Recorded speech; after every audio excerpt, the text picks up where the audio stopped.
8 फेरों का 8वां वचन।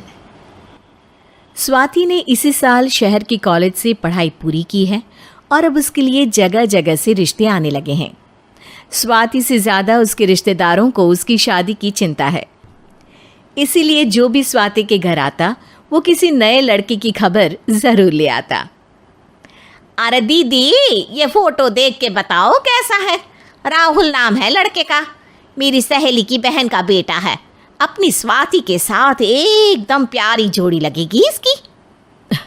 ज़रा दिखाना, फोटो तो बढ़िया लग रहा है। कोई गलत आदत वादत तो नहीं है ना इसे? और कमाता कितना है? अरे कोई गलत आदत नहीं है दीदी, आप कहो तो एक मीटिंग करवा देती हूँ, फिर सब कुछ फाइनल कर लेना। हाँ, ये सही कह रही हो तुम। संडे को स्वाति के पापा भी घर पे ही रहेंगे। बुआ फिर वहाँ से चली जाती है और रात को स्वाति की माँ उससे कहती है, स्वाति बेटा, आज कमला बुआ ने एक लड़के की फ़ोटो दिखाई है। संडे को वो लोग मिलने आ रहे हैं, तैयार हो ना तुम बेटा? अरे मम्मी, आप कहाँ कमला बुआ के चक्कर में आ जाती हो? अभी इतनी जल्दी कोई शादी वादी नहीं करनी है मुझे। अरे बेटा, अच्छा लड़का है, बुआ जानती है उसे अच्छे से। हाँ स्वाति बेटा, एक बार मिल तो लो, बाद में देखेंगे आगे क्या करना है। वैसे तो कमला रिश्ता लाई है तो मना करने का तो कोई सवाल ही नहीं उठता। संडे की सुबह होती है और कमला बुआ राहुल और उसके मम्मी पापा को लेकर स्वाति के घर आती है। अरे आइए आइए भाभी, इसे अपना ही घर समझिए, इनसे मिलिए। ये मेरे भैया और ये मेरी भाभी हैं। नमस्ते भाभी जी, ये है हमारा लड़का राहुल, सरकारी नौकरी की तैयारी कर रहा है ये। वैसे आपकी बेटी कहाँ है? अरे स्वाति बेटा, बाहर आ जाओ। वैसे कितनी पढ़ाई की है स्वाति ने? जी, पोस्ट ग्रेजुएट है हमारी बेटी साइंस में। ये सब तो ठीक है, पर घर संभालना जानती है या नहीं? हमें कौन सी इससे नौकरी करवानी है, नौकरी तो मेरा बेटा करेगा ही। पर मैंने इतनी पढ़ाई की है और आप चाहती हैं कि मैं घर पर ही बैठी रहूं? अरे स्वाति बेटा, ये बड़ों की बात में तुम कहाँ बोल पड़ी? हम सब देख लेंगे क्या करना है क्या नहीं। हम तो इसी बात पर विश्वास करते हैं कि घर के लड़कियां घर में ही रहे तो ज़्यादा अच्छा रहता है, वरना भाई साहब आप तो आजकल के हाल जानते ही हैं, कितनी घटनाएं होने लगी हैं औरतों के खिलाफ।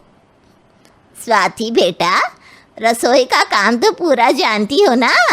शादी के बाद तुम्हें ही संभालना है वो सब। अरे बहुत अच्छा खाना बनाती है ये, आप सब लोग इसकी तारीफ करते नहीं थकेंगे।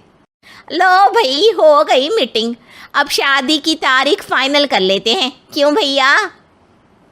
भाई हम तो पंडित जी से चर्चा करने के बाद ही तारीख फाइनल करेंगे, सालों से हम उनकी बातें मानते हुए आ रहे हैं। लड़के वाले और कमला बुआ की बातें सुनकर स्वाति एकदम नाराज़ हो जाती है और उसे लगने लगता है कि शादी के बाद उसे घर पर ही बैठना पड़ेगा।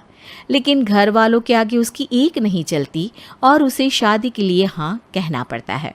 शादी का दिन आ जाता है और सब मंडप में जमा होते हैं। अब फेरों का समय हो गया है, अब कन्या अपने वर से 7 वचन मांगेगी। आप किसी धार्मिक आयोजन में जाएं तो मुझे भी ले जाएंगे। आप मेरे माता पिता का भी बराबरी से सम्मान करेंगे, हमेशा मेरा साथ निभाएंगे। आपको दोनों परिवार की जिम्मेदारियां बखूबी निभानी होगी। हर ज़रूरी बात में मेरी भी राय लेंगे। आप सभी गलत आदतों से दूर रहेंगे। आप मेरे अलावा किसी और औरत से कोई गलत संबंध नहीं बांधेंगे। ये 7 वचन पूरे हुए, वर क्या तुम्हें ये सारे वचन मंजूर है? जी हाँ पंडित जी, मैं सारे वचन अच्छी तरीके से निभाऊंगा।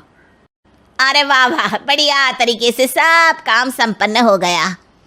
तो इसी के साथ विवाह संपन्न हुआ और आज से ये दोनों पति पत्नी हुए। 1 मिनट पंडित जी, अभी एक वचन लेना बाकी है।